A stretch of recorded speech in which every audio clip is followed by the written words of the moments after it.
మీకు తెలుసా మరి? 1947 అక్టోబర్ 26న భారత చరిత్రను శాశ్వతంగా మార్చేసిన ఒక నిర్ణయం తీసుకోబడింది. ఒక సంతకం. కానీ దాని వెనుక ఉన్నది ఒక దేశం భవిష్యత్తు. ఆ కాలంలో జమ్మూ కాశ్మీర్ ఒక స్వతంత్ర రాష్ట్రం. మహారాజు హరిసింగ్ గారికి 2 దారులు.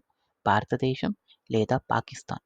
కానీ పాకిస్తాన్ నుంచి వచ్చిన సాయుధ దుండగులు కాశ్మీర్‌లోకి దాడి చేశారు. ఆ పరిస్థితిలో మహారాజు హరిసింగ్ గారు ఏం చేశారంటే ఒక నిర్ణయం తీసుకున్నారు.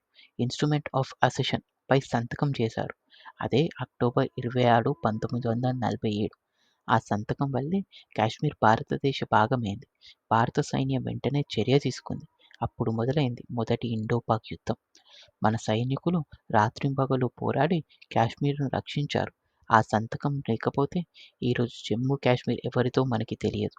ఇప్పుడు ప్రతి సంవత్సరం అక్టోబర్ 26న అసెషన్ డేగా జమ్మూ అండ్ కాశ్మీర్‌లో జరుపుకుంటారు. ఇది కేవలం ఒక రోజు కాదు. ఇది దేశ ఏకత్వానికి గుర్తు. మన సైనికుల త్యాగానికి నివాళి. ఒక సంతకం, ఒక నిర్ణయం, ఒక భారత్. ఇది మన చరిత్ర, మన గర్వం.